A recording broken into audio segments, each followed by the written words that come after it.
साथियों नमस्कार, स्वागत आप सभी का। तो आज हम एक विशेष पर्पज़ लेके आप सभी के सामने आए हैं और पर्पज़ वो है कि आप लोगों की ये जो तैयारी चल रही है इसको कैसे बूस्ट किया जाए, कैसे इम्प्रूवमेंट किया जाए इसमें। और इसमें एक सामान्य विद्यार्थी किस तरह से अपने आप को बेहतर बना सकता है, अपने आप को, अपनी लर्निंग को बूस्ट कर सकता है। जी हाँ, ऐसी शख्सियत से आज हम आपको मिलवाने जा रहे हैं। You can an English academy के विद्यार्थी पटल चुग आप सभी के साथ है।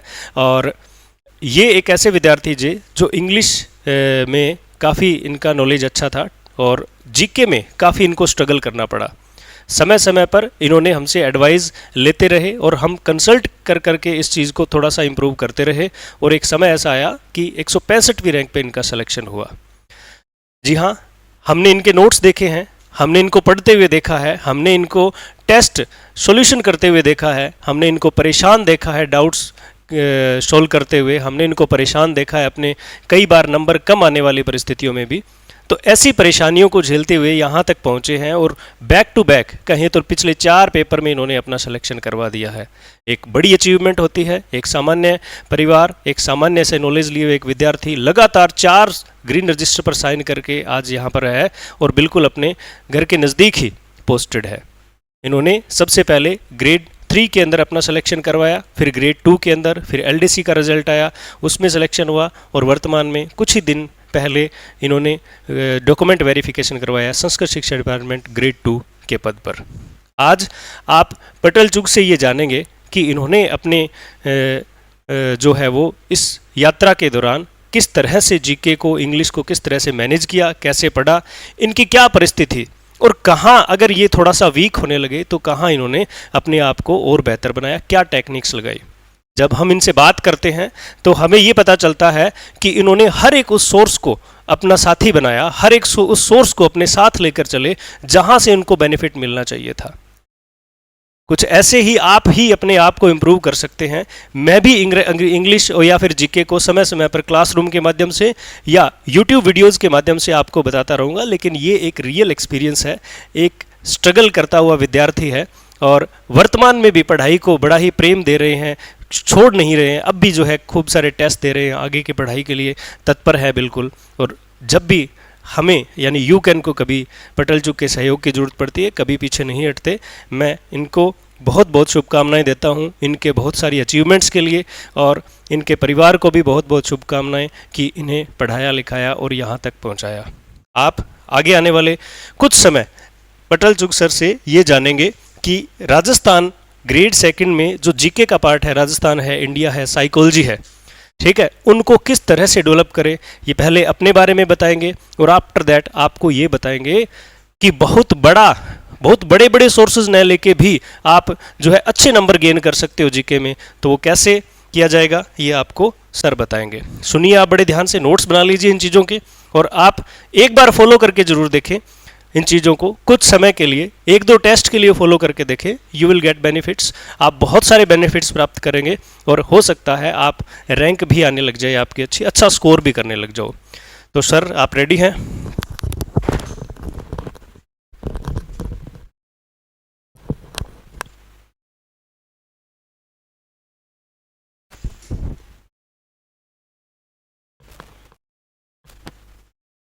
चल रहा है माइक? नमस्कार। सबसे पहले तो मैं भीम सर का बहुत बहुत धन्यवाद देना चाहूँगा कि आज उन्होंने मुझे मौका दिया विद्यार्थियों के साथ इंटरेक्शन करने का, उनकी जो क्वेरीज़ हैं उनको सॉल्व करने का। क्योंकि जो एक एक्चुअल जो सिलेक्टेड कैंडिडेट बता सकता है, शायद वो बात टीचर भी ना बता सके। हालांकि टीचर के पास बहुत एक्सपीरियंस होता है, लेकिन जो पर्सनल एक्सपीरियंस होता है वो आज मैं आपके साथ शेयर करना चाहूँगा।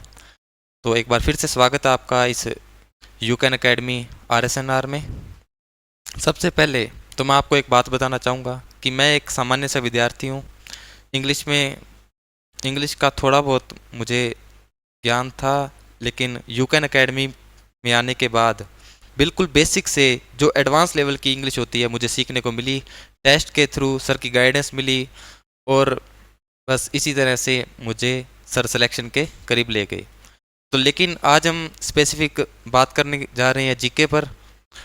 तो जीके में जो आपको मैं सिर्फ जो एक बात जो सार है, जो पहले भी बताऊंगा और लास्ट में भी यही बात बताऊंगा कि मेरे जैसा एक सामान्य विद्यार्थी आसान चीज़ें पहले पढ़े, है ना।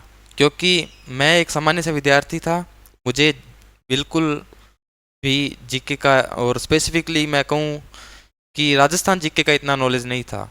और जब भी मैं यूकेन एकेडमी के टेस्ट देता था तो जीके में बहुत ही स्कोर नहीं कर पाता था। एक सामान्य सा क्लासरूम था हमारा और बहुत ही टेंशन में रहता था जब जीके में स्कोर कम आता था। तो सर ने मुझे ये राय दी कि आप आसान चीज़ें पहले पढ़िए, क्योंकि शेड्यूल टेस्ट में अगर रैंक नहीं आती थी तो मुझे बहुत अच्छा नहीं लगता था। तो सर ने बोला कि आप एक बार आसान चीज़ें पहले पढ़िए। तो जो करना है वो करना है व्यवस्थित सिलेबस को, है ना। आसानी से पढ़ना है, कोई ज़्यादा टेंशन नहीं लेनी है, मैटर कम पढ़ना है और गेन ज़्यादा करना है। अगर आप किसी भी अपने टॉपिक को ले लो, चाहे पॉलिटी को ले लो, पॉलिटी के किसी टॉपिक को ले लो, ज्योग्राफी के ले लो, अपने को आसान चीज़ें पहले पढ़नी है। मेरा मानना ये है कि 100 क्वेश्चन में से 60 क्वेश्चन इजी आते हैं। अगर अपने उस 60 क्वेश्चन को गलत ना करें तो भी अपने सिलेक्शन में है, तो भी अपने उस दौड़ के जो है दौड़ में है सिलेक्शन की। बस उन 60 प्रश्नों में से किसी को भी अपने को गलत नहीं करना है। तो आज जो मैं आपको बताने जा रहा हूँ, सबसे पहले तो मैं आपको बताऊंगा कि मैंने कहाँ से पढ़ा, फिर मैं आपको बताऊंगा कि उसमें और क्या क्या इंप्रूवमेंट की जा सकती थी। ठीक है, तो करना क्या है, सिर्फ व्यवस्थित करना है अपनी तैयारी को, अपने सिलेबस को। अपने शुरुआत करते हैं राजस्थान के भूगोल के साथ। जी, राजस्थान का भौगोलिक, ऐतिहासिक, सांस्कृतिक और सामान्य ज्ञान। हालांकि ये ऑफिशियल जो सिलेबस है, हाँ जी,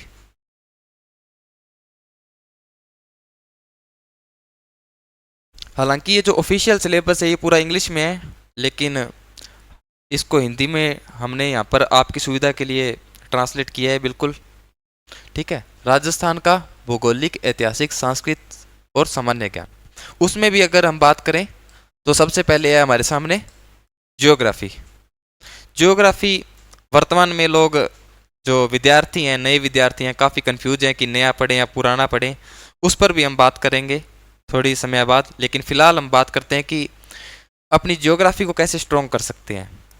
सबसे पहले मैं आपको बताता हूँ, मैंने वीडियोज़ के थ्रू, हालांकि जो काफ़ी प्रतिशत में जो विद्यार्थी होते हैं वो बुक्स से पढ़ना, मैप से पढ़ना इसको पसंद करते हैं, ठीक है। लेकिन मैंने इसको क्या किया, क्योंकि मैंने आपको पहले ही बताया कि मैं राजस्थान जीके में बिल्कुल कमज़ोर था, तो मैंने इसको वीडियोज़ के थ्रू पढ़ना शुरू किया, ठीक है। आप कोई भी टॉपिक ले लीजिए, ठीक है, सबसे पहले तो आप उसको वीडियो के थ्रू देखिए, किसी भी टीचर से देख सकते हैं, किसी भी जिस टीचर की आपको अच्छे से समझ में आती है आप उससे पढ़ सकते हैं। मैंने जो टीचर मुझे पसंद था उससे पढ़ा, वीडियो लेक्चर सुने उनके, और पहले जो चीज़ें हैं उनको समझा, ठीक है, उन चीज़ों को समझा। भूगोल में ये करना बहुत ज़रूरी होता है एक सामान्य विद्यार्थी, मेरे जैसा जो सामान्य विद्यार्थी है उसके लिए। उसके बाद जो मैं नहीं कर पाया वो बात मैं आपको बताने जा रहा हूँ, एक बहुत इंपॉर्टेंट बात है वो बताने जा रहा हूँ। आप इन चीज़ों को मैप के थ्रू पढ़ सकते हैं।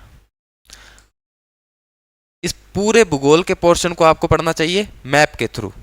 आप कोई भी टॉपिक लीजिए, जैसे अपने लेते हैं प्रमुख पर्यटन उद्योग केंद्र, ठीक है, आप मैप बनाइए राजस्थान का, आप इस टॉपिक को वीडियो के थ्रू देखिए, पढ़ लिया वीडियो से, उसके बाद आप क्या कीजिए, एक राजस्थान का मैप बनाइए, ठीक है। उसके बाद आप उन पर्यटन केंद्रों को इनमें डिस्ट्रिक्ट वाइज नोट कर लीजिए, ठीक है। अब वो आपके पास एक नोट्स के तौर पर सेव हो गया हार्ड कॉपी में, जिसको आप रिवाइज कर सकते हैं, जब चाहें तब रिवाइज कर सकते हैं, ठीक है। भूगोल में सिर्फ इतनी सी बात थी। अब भूगोल में भी कई टॉपिक्स ऐसे होते हैं जिनको अपने को जो लेटेस्ट आंकड़े होते हैं वो याद करने होते हैं, है ना। जैसे अब पशु गणना थी, वो पुरानी है तो पुरानी ही चलेगी, जब नई आएगी तो नई नई के डाटा पढ़ने हैं, है ना। डेयरी विकास, जैसे अब बजट आता है, आर्थिक समीक्षा आती है, ठीक है, कौन सा आयोग, इसका संगठन कब बना, ठीक है, जो नए डाटा आते हैं आर्थिक समीक्षा में उनको याद करना होता है। तो कंपटीशन का दायरा काफ़ी बड़ा होता है, लेकिन हमें सिलेक्शन करवाने में जो डाटा पढ़ना है मैं उसकी बात कर रहा हूँ, ठीक है। कंपटीशन में अगर कोई भी टीचर या कोई भी विद्यार्थी ये कहता है कि इतना आप पढ़ लोगे तो इनफ होगा, इससे क्वेश्चन आ जाएगा गारंटी है, तो ये बिल्कुल भी कहना उचित नहीं है। इस कंपटीशन में, आज के कंपटीशन में कहना उचित नहीं है। तो ये सब चीज़ें हैं, ठीक है। ये बजटीय रुझान, ठीक है, ये पूरा भूगोल आप मैप के थ्रू पढ़ सकते हैं। इनके अच्छे से नोट्स बनाइए और उन मैप को आप वीकली रिवाइज करें, है ना। टिल एग्ज़ाम आप कम से कम 7-8 बार जब इन मैप के थ्रू आप रिवाइज कर लेंगे तो आप बहुत ही अच्छा फील करेंगे, मेरा मानना ये है, ठीक है। इसके बाद आप क्या कर सकते हैं, जैसे बड़ी बड़ी बुक्स हैं, है ना, आप बाजार में 3-4 बुक्स बहुत इस वक्त चल रही हैं, नाथ वाली, लक्ष्य वाली, पैनोरमा, है ना। तो आपको पहले बेसिक से चलना है, पूरा जो सामान्य ज्ञान है उसको बेसिक से शुरू करना है, आसान चीज़ें याद करनी है। मैंने आपको पहले भी बताया कि जब मेरे जीके में शेड्यूल टेस्ट में यूकेन एकेडमी के टेस्ट में नंबर नहीं आते थे जीके में, तो मैं परेशान हो जाता था। तो सर ने एक दिन मुझे समझाया, सर ने अपने नोट्स भी दिए बाकायदा मुझे कि आप इन चीज़ों को पहले पढ़ो, आसान चीज़ों को पहले पढ़ो, अगर आसान चीज़ें याद हैं तब आप मुश्किल की तरफ बढ़ो। टेस्ट को एक बार साइड में रखो, टेस्ट के क्वेश्चन जो नहीं हैं उनको याद करते जाओ, नो डाउट, लेकिन टेंशन में नहीं आना है। पेपर में 100 में से 60 प्रश्न जो आसान आने हैं, अपने को सिलेक्शन के लिए केवल उनको टैकल करना है। हालांकि अपना दायरा बढ़ाना है, जब अपने आसान चीज़ें पढ़ लेंगे, अपना दायरा बढ़ाना है, तब अपने रैंक की तरफ बढ़ेंगे। लेकिन एक सामान्य विद्यार्थी को पहले सिलेक्शन के लिए जाना चाहिए। तो भूगोल में सिर्फ जो मैंने आपको बताई जो इम्प्रूव करने वाली बात है वो है मैप, जो मैंने नहीं किया, जो मेरी गलती रही, इसलिए मेरे नंबर भी कम रहे, ठीक है। तो भूगोल में तो ये था। उसके बाद हम बात करने जा रहे हैं, सर आगे कैसे होगा, राजस्थान का इतिहास। बहुत ही इंटरेस्टिंग ये जो पोर्शन है राजस्थान का इतिहास। इससे पहले कि मैं इसके बारे में कुछ आपको बताऊं, मैं आपको थोड़ा सा बैकग्राउंड में लेकर जाना चाहूँगा। मैंने अपनी तैयारी जब मैं बीएड सेकेंड ईयर में था तभी से शुरू कर दी थी। जी हाँ, जब मैं इंटर्नशिप दे रहा था बीएड सेकेंड ईयर की, तभी मैंने जो प्रीवियस ईयर क्वेश्चन थे उनको उठाया, ठीक है। और मैंने देखा कि जो 10th की जो आरबीएससी की बुक्स है, 10th की जो बुक है राजस्थान का इतिहास, कला और संस्कृति, मैं ना सिर्फ इतिहास की बात कर रहा हूँ, मैं राजस्थान का इतिहास, कला और संस्कृति तीनों की बात कर रहा हूँ। फिलहाल मैंने प्रीवियस ईयर क्वेश्चन उठाए, उस 10th की बुक में से मैच किया और देखा और पाया कि एक भी क्वेश्चन ऐसा नहीं था जो उस बुक से बाहर गया हो। तो बात समझने वाली क्या है कि हम आसान चीज़ें छोड़ रहे हैं और मुश्किल की तरफ बढ़ रहे हैं। जी नहीं, ये एक सामान्य विद्यार्थी के लिए नहीं है, ये गॉड गिफ्टेड जो बच्चा है उनके लिए है। और मनोविज्ञान कहता है कि ज़्यादातर बच्चे सामान्य होते हैं, है ना। मैं जो बात करने जा रहा हूँ वो एक सामान्य विद्यार्थी की कर रहा हूँ, या जो पहले एक बार सिलेबस कर चुके हैं उनकी कर रहा हूँ। लेकिन जो शुरुआत कर रहे हैं या बिल्कुल जिनको बिल्कुल भी पता नहीं है कि करना क्या है वास्तव में, हमको तैयारी करनी है तो कैसे करनी है, उसकी बात कर रहा हूँ। तो 10th की जो बुक है वो एकमात्र सोर्स मैं आपको बताना चाहूँगा। हालांकि जब आप उसको 6-7 बार पढ़ लेंगे, याद कर लेंगे, तो आपको अपना दायरा बढ़ाना चाहिए। और आप खुद भी देख सकते हैं, उस बुक को खोलिए, जो सरकारी स्कूलों में लगती है उस बुक की बात कर रहा हूँ मैं, रेड कलर की जो बुक होती है। आपको दिखाएंगे, अगर सर के पास पड़ी होगी तो ज़रूर दिखाएंगे। उस बुक की बात कर रहे हैं हम, ठीक है। उसमें से आप देखेंगे, पाएंगे कि क्वेश्चन बार नहीं गया है ना। तो इतिहास आप कोई भी टॉपिक उठा लीजिए, सही, ठीक है। हाँ, यहाँ पर टॉपिक वाइज दे रखा है, उसमें हो सकता है कि स्पेसिफिक उस टॉपिक का नाम नहीं दिया हो, लेकिन आपको ये कंटेंट मिल जाएगा सारा, ये सब मिल जाएंगे, ठीक है। चंद्रसेन, राय सिंह, ये सब मिल जाएंगे। और सिंगल क्वेश्चन भी ऐसा नहीं होगा जो बाहर से आया वो, ठीक है। तो ये चीजें हैं, ये गुज्जर प्रतिहार आपको वहां पर देखने को नहीं मिलेगा। इसको आप थोड़ा सा अपने सोर्स के थ्रू पढ़ें। हिस्ट्री की और बुक्स हैं, है ना, बाजार में जो भी उपलब्ध है, आपको जिससे पढ़ना अच्छा लगता है, जिनके नोट्स अच्छे लगते हैं पढ़ने से। हालांकि मैंने जो वीडियो लेक्चर सुने थे वो गौरव ज्ञान धारा के यूट्यूब चैनल से पढ़े थे, है ना। उन्होंने बहुत अच्छा कंटेंट कराया और मुझे बहुत अच्छा लगा उनसे पढ़ना, ठीक है। तो मैंने उन्हीं के नोट्स से पढ़ा था गुज्जर प्रतिहार, और वही यही नहीं, बहुत सारे जो मतलब लगभग सिलेबस जो था उन्हीं से मैंने कवर किया वीडियो लेक्चर्स के थ्रू, ठीक है। राजस्थान में स्वतंत्रता संग्राम का इतिहास, ठीक है, 18 किसान और आदिवासी आंदोलन, है ना, 1857 की क्रांति 9th क्लास की बुक है सर। 9th क्लास की बुक में इतना मैटर दे रखा है जितना बड़ी बड़ी बुक्स में नहीं दे रखा है। और मैं आपको फिर से ये बात चैलेंज से कह सकता हूँ कि आप 9th क्लास की जो बुक से क्वेश्चन मैटर पढ़ के अगर मेन एग्जाम में बैठेंगे उसमें से आपको प्रश्न बार से देखने को नहीं मिलेगा, चाहे आप कितना भी दायरा बढ़ा लें, क्योंकि एक लिमिट होती है, एक ब्लूप्रिंट होता है पेपर को बनाने का, है ना। अपने 2nd ग्रेड एग्जाम की बात कर रहे हैं, 10th तक के विद्यार्थियों की बात कर रहे हैं। 9th की क्लास की जो बुक है राजस्थान की शौर्य परंपरा, येलो कलर की एक बुक है, सरकारी स्कूल में लगती है, उसमें से ये टॉपिक आपको मिल जाएंगे और इनफ है, मोर देन इनफ है। बाकायदा बहुत अच्छा टॉपिक दे रखे हैं, बहुत अच्छा कंटेंट दे रखा है, प्रजामंडल भी मिल जाएगा आपको, ठीक है। ये आपको मैंने बता ही दिया 10th की बुक में है, ठीक है। तो इतिहास यहाँ से कवर करना है अपने को, ठीक है। अपने को टेस्ट भी देने हैं, साथ साथ में शेड्यूल टेस्ट पे भी देखना है ना। बहुत ही अच्छा, मैं सर को धन्यवाद दूंगा, सर ने एक प्लेटफॉर्म दिया है आप सभी को ऑनलाइन एंड ऑफलाइन, यूकैन अकेडमी ने, कि आप यहाँ पे शेड्यूल टेस्ट के थ्रू अपनी तैयारी को आंक सकते हैं। सिर्फ आंक ही नहीं सकते, आप सर की गाइडेंस ले सकते हैं, 1-to-1 गाइडेंस ले सकते हैं, है ना। 1-to-1 गाइडेंस हो तो बहुत अच्छा रहता है। अब हम आगे बढ़ते हैं, कला एंड संस्कृति, है ना। मैं फिर से अपनी बात को दोहराना चाहूँगा, 10th क्लास की बुक मोर देन इनफ। अगर वो याद है तो आप लक्ष्य, नाथ किसी से भी पढ़ें, कोई भी दिक्कत नहीं है। हाँ, एक बात कहना चाहूँगा, मनोविज्ञान भी बोलती है ये बात, है ना। जैसे अपने LSRW होता है इंग्लिश में, 4 जो होती हैं, listening, speaking, writing and reading, है ना। तो चारों तरफ से अटैक करना है अपने को अपनी प्रिपरेशन में, है ना। इनको अपने बुक्स के थ्रू, नोट्स के थ्रू, वीडियो लेक्चर्स के थ्रू, क्वेश्चंस के थ्रू, एक टॉपिक को, चाहे अपने पहले टॉपिक की बात कर रहे हो, मेले एंड त्योहार की, है ना। मेले एंड त्योहार सीधे सीधे प्रश्न पूछे जाते हैं, सीधा अपने को इनको याद करना है। याद कैसे होगा? जब अपने बहुत सारी अप्रोच से इन चीज़ों को पढ़ेंगे, लेक्चर्स के थ्रू पढ़ेंगे, बुक्स के थ्रू पढ़ेंगे। और बुक्स का सोर्स मैंने आपको बता दिया, 10th क्लास की बुक, ठीक है।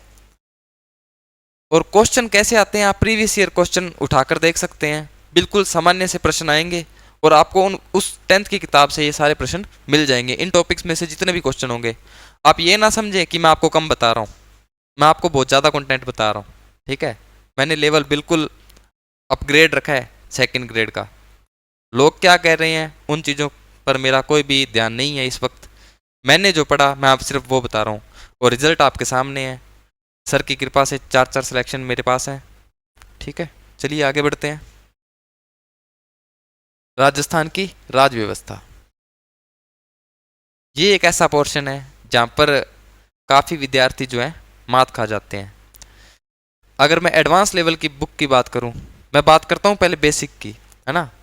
बेसिक मैंने जैसा पहले भी बताया कि मैंने वीडियो लेक्चर सुने थे गौरव ज्ञानधारा के, उसके बाद मैं गौरव ज्ञानधारा की GGD की 1 लाइनर लाया। मुझे बहुत दिक्कत हो रही थी, हालांकि आज का जो कंपटीशन है उसमें आते हैं कॉन्सेप्चुअल क्वेश्चन, अप्लाइड क्वेश्चन ज़्यादा, अनुच्छेद भी आजकल कम करती हैं, लेकिन मैं एक सामान्य विद्यार्थी था, उन चीज़ों को नहीं पढ़ सकता था, बिल्कुल शुरुआती दौर में था।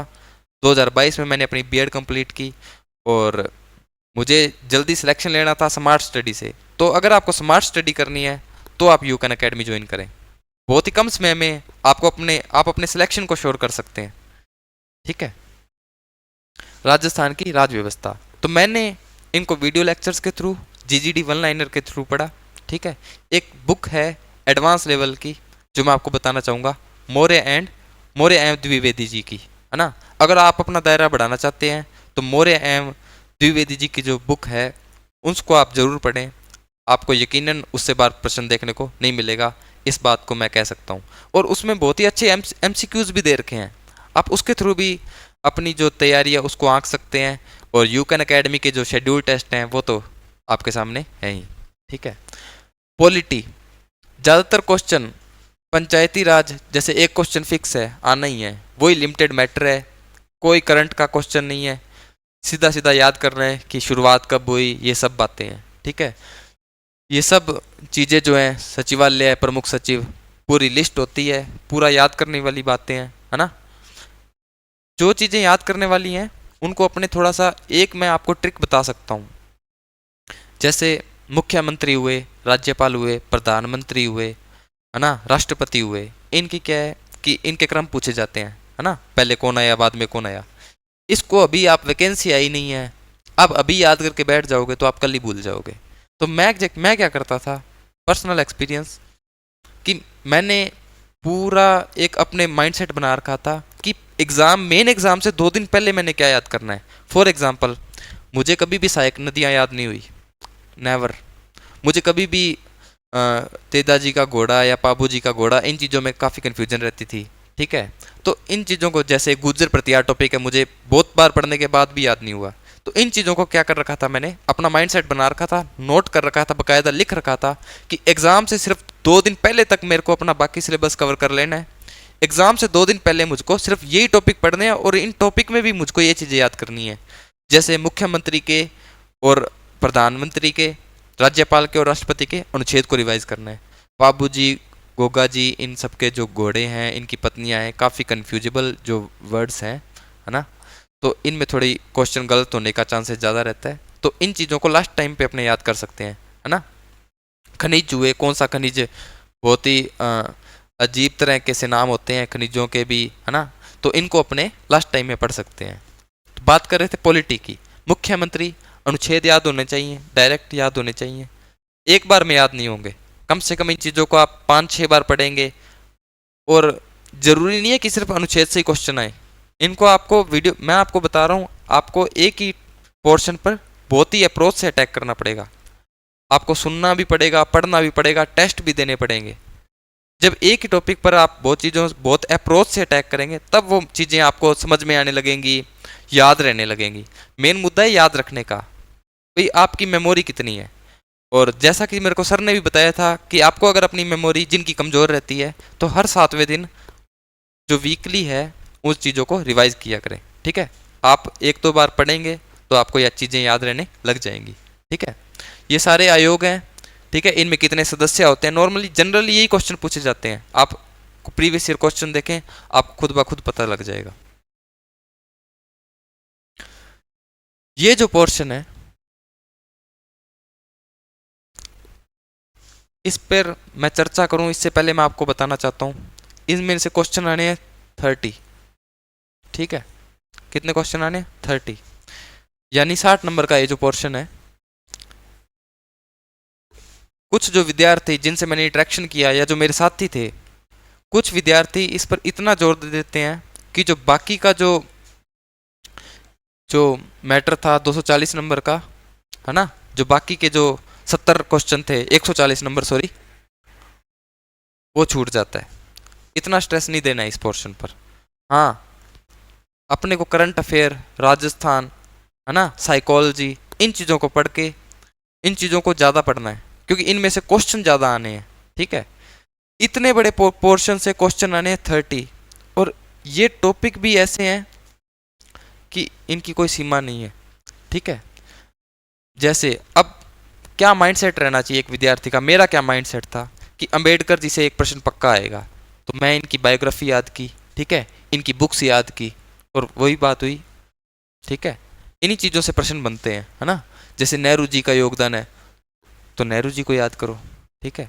1919 और 1935, यहाँ पर मैं आपको एक बात बताना चाहूँगा, बिल्कुल शुरू से पढ़ने की जरूरत नहीं है। अगर शुरू से पढ़ने की जरूरत होती तो वो पूरा आपको पूरा पॉइंट टू पॉइंट सिलेबस बताया हुआ है, स्पेसिफिकली लिखा हुआ है 1919 और 1935, दैट्स इट।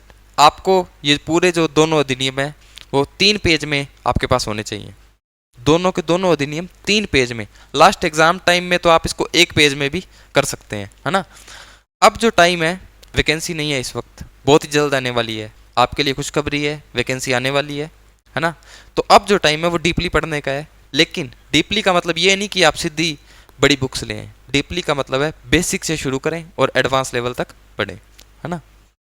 इनमें कुछ इकोनॉमिक्स के टॉपिक हैं, कॉन्सेप्चुअल क्वेश्चन आते हैं बिल्कुल, है ना। ये पूरा आपको वीडियो के थ्रू समझना चाहिए, आपको समझना चाहिए वीडियो के थ्रू। आप बुक से पढ़ोगे पहली बार में ये समझ में नहीं आएगा। नेशनल इनकम का जो टॉपिक है ना, इनमें से जैसे गरीबी के लिए जो भी गवर्नमेंट की जो स्कीम्स चलती हैं करंट में जो है, उससे क्वेश्चन बनने की ज़्यादा संभावनाएं रहती हैं। लेकिन मैटर बड़ा है और क्वेश्चन 30 है। आपको सेलेक्ट करना पड़ेगा, है ना। आप पॉलिटी के लिए, जो पॉलिटी का पोर्शन है मैंने आपको सारा बता दिया। ये जो पूरा पॉलिटी का पोर्शन है, आपको मौर्य एंड द्विवेदी, अगर आपको एडवांस पढ़ना है तो आप उससे पढ़ सकते हैं, है ना। और अगर आपको अनुच्छेद वगैरह याद करने हैं तो प्रतियोगिता दर्पण आईएएस लेवल तक का जो कंटेंट प्रोवाइड करवाती है, प्रतियोगिता दर्पण एक बेहतरीन किताब है ना। ये सब आपको वहाँ पर मिल जाएंगे, मौलिक अधिकार। और आप पिछले सालों के क्वेश्चन उठाएंगे तो बिल्कुल बेसिक क्वेश्चन भी आए हुए हैं, एडवांस भी क्वेश्चन आए हुए हैं, है ना। अपने को सभी को लेकर चलना है, लेकिन धीरे धीरे लेवल बढ़ाना है। आपको गाइडेंस प्रॉपर चाहिए तो आप यूकैन एकेडमी ज्वाइन करें, आपको प्रॉपर गाइडेंस मिलेगी, ठीक है। इन जो भारत का जो भूगोल है, इसके लिए मैंने 2 मैराथन क्लास थी, क्योंकि मैंने अपना माइंडसेट पहले ही बना लिया था। एक स्टूडेंट का माइंडसेट क्लियर होना चाहिए कि मैंने इस चीज़ को पढ़ना है, इस चीज़ को नहीं पढ़ना। मुझे सिलेक्शन चाहिए था उस वक्त। मैं सिर्फ, क्योंकि मैं एक सामान्य से भी बिलो एवरेज स्टूडेंट आप कह सकते हो, जीके में बिलो एवरेज स्टूडेंट था, मुझे सिर्फ सिलेक्शन चाहिए था उस वक्त, ठीक है। तो मैंने 2 मैराथन जो उत्कर्ष में जो बताई थी उसको मैंने सेव कर लिया, और मैं बार बार उनमें ये सारे टॉपिक कवर किए हुए थे। बिल्कुल मेरे को उसका भी कोई भी नॉलेज नहीं था, तो मैं उनको देखता था। धीरे धीरे क्या हुई, चीज़ें मेरे अंदर गेन होने लगी, मुझे समझ में आने लगी, हिमालय समझ में आने लगा, नदियाँ समझ में आने लगी, ठीक है। तो जो विद्यार्थी एक भी क्वेश्चन सही नहीं कर पाता था, वो भी क्वेश्चन सही करने लग गया, शेड्यूल टेस्ट में भी और मेन एग्जाम में भी, ठीक है। ये सब बातें अपनों ने कर ली जी। शिक्षा मनोविज्ञान 20 क्वेश्चन, और 20 में से मैं आपको कहता हूँ कि आप इंश्योर कर सकते हैं 18 से 19 क्वेश्चन, है ना। जो एक क्वेश्चन मैंने छोड़ा है वो है परिभाषा वाला। कोई भी लिमिट नहीं है परिभाषाओं की। मैंने क्या किया वो मैं आपको पहले बताऊंगा, आप क्या कर सकते हैं वो भी जरूर बताऊंगा, ठीक है। जो एक क्वेश्चन मैंने छोड़ा है वो है परिभाषा वाला। मैंने कहाँ से कवर की, मैंने बीएड के टाइम एग्जामपुर एक यूट्यूब चैनल था, उसमें शालू धवन जी मैडम पढ़ाते थे। उनकी प्लेलिस्ट अभी भी अवेलेबल है उस यूट्यूब चैनल पर, बिल्कुल फ्री, है ना। उस पर 140 क्लासेज हैं वहाँ पर। बिल्कुल बीएड करते वक्त मैंने उसकी प्रॉपर क्लासेस ली, प्रॉपर नोट्स बनाए, वो नोट्स आज भी मेरे पास अवेलेबल हैं, ठीक है। और मुझे नहीं लगता मैंने आज तक जो भी एग्ज़ाम दिया है, सीटेट का ही क्यों ना हो, चाहे वो एग्ज़ाम, उसमें से क्वेश्चन बाहर गया हो। लेकिन साइको, हालांकि ये कॉन्सेप्चुअल चीज़ है साइको, है ना, लेकिन मैं आपको एक सोर्स और दूंगा, 11th और 12th की बुक्स, ऑथेंटिक बुक्स, जो सारे बताते हैं, है ना, और बतानी भी चाहिए। 11th और 12th की ऑथेंटिक बुक्स, क्योंकि अपने को ऑथेंटिक कंटेंट पढ़ना है, ठीक है। मैंने पढ़ी एग्जामपुर क्लासेस से, अब शायद उसका नाम उस वक्त तो एग्जामपुर राजस्थली क्लासेस था, उसमें शालू धवन मैडम जी की क्लासेस थी, उसमें से पढ़ा। ये नहीं पढ़ पाया मैं, गलती रह गई। आपको मैं कहूँगा कि ये जरूर पढ़ें, ठीक है।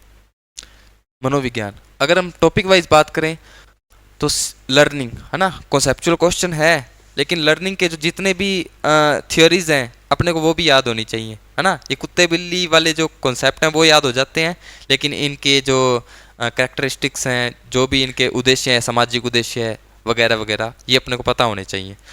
बुद्धि, व्यक्तित्व प्रॉपर प्रॉपर याद होने चाहिए कि किसने क्या कौन सा सिद्धांत दिया है, ठीक है, और किसमें क्या क्या सब टॉपिक्स हैं, क्या कौन कौन से सन में दिया है बकायदा, जो जो मेन है उनके तो सन भी याद होने चाहिए, है ना।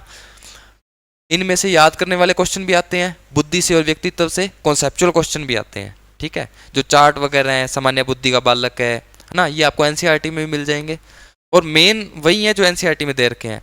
और जैसा कि मैंने आपको बताया कि मैंने राजस्थली क्लासेस से जो क्लासेस ली थी उसमें सारे ही दे रखे हैं, उसमें मेरे सारे ही नोट्स बनाए थे, तो कुछ भी बाहर आज भी नहीं जाता है, कोई भी एग्जाम से बाहर नहीं जाता है ना। परिभाषा, इस पर जो मैं बात करने जा रहा था, आप कोई भी एक लीजिए, चाहे आप शिक्षा मनोविज्ञान की ही परिभाषा ले लीजिए। जो 4-5 व्यक्तियों ने, जो 4-5 विद्वानों ने, मेन विद्यार्थी क्या करते हैं, जैसे मान लो 20 जनों ने दे रखी है इसकी परिभाषा, तो वो कोशिश करते हैं कि 20 की 20 याद हो जाए पहली बार में। वो 20 की 20 पढ़ते हैं और वो याद होती नहीं है, वो याद नहीं होती है तो एग्ज़ाम में क्वेश्चन सही नहीं होता, क्योंकि जो मेन जो दो थी, पता कैसे चलेगा मेन कौन सी है? ये भी एक इंपॉर्टेंट सवाल होगा, आपका मन में उठ रहा होगा कि पता कैसे चलाएं कि मेन कौन सी है। जनरली जो आपके प्रीवियस ईयर एग्जाम में जो पूछी जाती हैं वो इंपॉर्टेंट होती हैं, आपको पहले वो सारी याद होनी चाहिए। आपके प्रीवियस ईयर क्वेश्चन में जरूरी नहीं कि सेकंड ग्रेड के, फर्स्ट ग्रेड के, थर्ड ग्रेड के, सी टेट में जो परिभाषाएं पूछी जा रही हैं वो सारी इंपॉर्टेंट है ना। वो सारी याद हो जाएं और अच्छे से याद हो जाएं, तब आप अपना दायरा जरूर बढ़ाएं। तो एक परिभाषा वाला जो क्वेश्चन है, आपको स्ट्रेस में नहीं आना है, आपको इस 19 क्वेश्चन पे कंसंट्रेट करना है, ठीक है, इन 19 क्वेश्चन पे। तो ये थी साइकोलॉजी की बात, ठीक है। करंट अफेयर, मेरा मानना ये है, और हमारे भीम सर भी बताते हैं कि जब तक एग्ज़ाम की डेट ना आए करंट अफेयर क्रोनोलॉजी पढ़ने का कोई भी बेनिफिट नहीं है। अभी जो समय है वो जो डीपली टॉपिक्स जो अपने को पढ़ने चाहिए उनको पढ़ने का समय है। अपने को वही टॉपिक पढ़ने चाहिए। जैसे मेरे लिए डीपली क्या था, मेरे लिए डीपली था भौतिक प्रदेश, नदियाँ, है ना, दुर्ग, किले। तो जब वैकेंसी नहीं आई थी, मैंने अपने आप को पहले एक जो एवरेज स्टूडेंट होता है उनके बराबर लाने की कोशिश की, क्योंकि मैं बिलो एवरेज स्टूडेंट था जीके में। इवन कई बार तो ये भी ख्याल आता था कि मैं जीके में फेल ना हो जाऊं। इंग्लिश अच्छी थी, सर ने और अच्छी करवाई, जिसकी वजह से आज मैं यहाँ पे आपके सामने खड़ा हूँ, ठीक है। मेरा मूल उद्देश्य है हर उस सामान्य विद्यार्थी, जो बातें व्यवहारिक हैं, मैं सिर्फ वही बातें करने आया हूँ। मैं आपसे बड़ी बड़ी बातें करूँगा, ये मेरे लिए या मेरे ज़मीर के लिए सही नहीं है, ठीक है। मैंने कहाँ से पढ़ा वो मैंने आपको बताया। करंट अफेयर अभी पढ़ने की ज़रूरत नहीं है, ज़रूरत है आप जियोग्राफी को मैप से पढ़ो, ज़रूरत है कि आप साइकोलॉजी को वीडियो के थ्रू पढ़ो, है ना। टेस्ट के बारे में कहना चाहूँगा कि आप टेस्ट ज़रूर दें, है ना। अब आप कहेंगे सर कहाँ से दें, तो बिल्कुल आपके लिए यूकैन अकेडमी एक बढ़िया प्लेटफॉर्म है। आप यूकैन अकेडमी पर टेस्ट दे सकते हैं, शेड्यूल टेस्ट अवेलेबल हैं, और मैं सर से रिक्वेस्ट करूँगा कि आप टॉपिक वाइज टेस्ट भी अवेलेबल करवाएं बच्चों के लिए, है ना। टेस्ट, इस पर ध्यान दें। सर ने मेरे बारे में बताया एक बार कि मैं टेस्ट पे बहुत ध्यान देता था, बिल्कुल। जब मैंने एक टेस्ट दे दिया, मान लो 100 क्वेश्चन का एक टेस्ट है, उसमें मेरे से 60 क्वेश्चन सही हुए, 40 क्वेश्चन गलत हो गए। ये जो 40 क्वेश्चन जो गलत हुए, ये गलत क्यों हुए? चाहे वो जीके का टेस्ट हो, चाहे इंग्लिश का टेस्ट हो। इंग्लिश के बारे में हम कभी और एक नया सेशन लेके आएंगे, आज हम जीके के बारे में बात कर रहे हैं, तो बिल्कुल जीके के बारे में ही जानेंगे। ये जो 40 क्वेश्चन है ये गलत क्यों हुए, इस बात पे ध्यान देना बहुत ज़रूरी है। बच्चे क्या करते हैं कि जो 60 क्वेश्चन सही हुए इनसे खुश हो जाते हैं और इन 40 क्वेश्चन को कर देते हैं इग्नोर। इनको नहीं करना है। टेस्ट आपका कॉन्फिडेंस लो करने के लिए नहीं है, बल्कि टेस्ट आपकी गलतियां करवाने के लिए ही है, कि वो गलतियां आप मेन एग्ज़ाम से पहले ही कर दो जो कि आपसे मेन एग्ज़ाम में हो सकती है, ठीक है। तो ये जो 40 क्वेश्चन है, इन पर आप अगर 2 घंटे भी लगाएं रिसर्च करने में, तो वो 2 घंटे आपके वेस्ट नहीं है। अब ज़िंदगी में ये 40 क्वेश्चन गलत ना हो, इस बात से इंश्योर हो जाएंगे। और जैसे जैसे आप टेस्ट देते जाएंगे, आपकी रैंक इंप्रूव होएगी, आपकी नॉलेज इंप्रूव होएगी, सब कुछ इंप्रूव होता जाएगा। तो ये सब बातें थी आज हमने की। और भी जो आपकी क्वेरीज हों प्लीज़ कमेंट सेक्शन में ज़रूर बताएं, हमें ट्रैक करेंगे। मैं एक बार फिर से भीम सर का धन्यवाद देना चाहूँगा कि उन्होंने आज मुझे मौका दिया विद्यार्थियों की जो क्वेरीज थी उनका समाधान करने का। Thank you.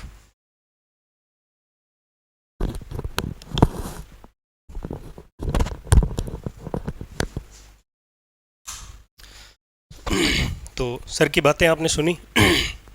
बता दूं आपको कि ये जो रियल लाइफ जो एक्सपीरियंस बताया है सर ने, ये आप बिल्कुल अपने जीवन पे अप्लाई करें, अपनी तैयारी पे अप्लाई करें। अगर आप इस तरह से इम्प्रूवमेंट कर पाए, देखिए अभी टाइम है, समय रहते हम जितने भी एक्सपेरिमेंट करने होते हैं हम कर सकते हैं, इसमें कोई दो राय नहीं है।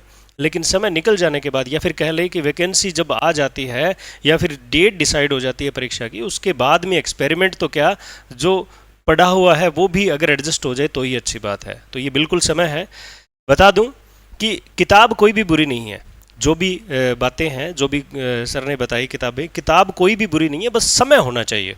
जैसे गुरुजी ने बताया कि आप स्कूल वाली किताबों को पढ़िए, तो स्कूल वाली किताबें एक शुरुआती बेस के लिए सही है। लेकिन अगर ये सारी चीज़ें आपके नोट स्कूल वाली किताबें सारी याद है, तो फिर चाहे लक्ष्मीकांत हो, चाहे पैनोरमा हो, चाहे वो लक्ष्य हो, चाहे वो नाथ पब्लिकेशन हो, कोई भी हो, इनमें बहुत कम समय लगेगा और आप इनके अंदर जो नई बातें आई है, बड़ी अच्छी बातें आई है, वो भी आप बहुत अच्छे से जो उनके अपने नोट्स में ऐड करके उनको साथ याद करके फिर से आप जो है अपने आप को एक अच्छी रैंक पे जो है वो स्टैंड कर सकते हो।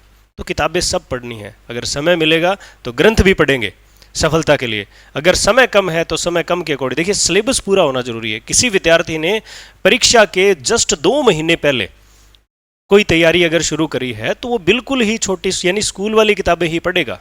लेकिन किसी ने अगर 2 साल पहले शुरू करी है तो वो स्कूल वाली किताब से लेकर ये जो बड़े बड़े किताबें हैं, जो है पैनोरमा है, ये सारी पढ़नी है, सब पढ़ना है। क्योंकि हम भविष्य के साथ अपने जीवन के साथ कभी रिस्क तो ले ही नहीं सकते कि ये छोड़ दे, चलो कोई दिक्कत नहीं आएगी। छोड़ना कुछ नहीं है, लेकिन पढ़ना कैसे है, ये तरीका सर वाला अगर अपनाएंगे तो it will be very beneficial for you people. आप बिल्कुल जो है चमकेंगे, आप बिल्कुल जो है स्कूल में जाएंगे, आप बिल्कुल विद्यार्थियों को पढ़ाएंगे और आप, मैं कह रहा हूँ, किसी विद्यार्थी का भविष्य भी बनाएंगे, उनको एक अच्छी पोजीशन पे भी लेके जाएंगे और उनको नौकरी भी लगाएंगे।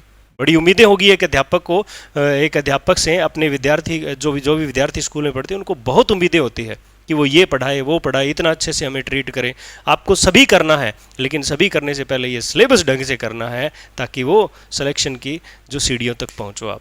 एक और सेशन में हम मिलते रहेंगे समय समय पर। जो भी विद्यार्थी है, जो भी छुट्टियों में आ रहे हैं, उनसे हम आपको मिलवाते चले जाएंगे और आपका सहयोग जो है वो चलता रहेगा। धन्यवाद।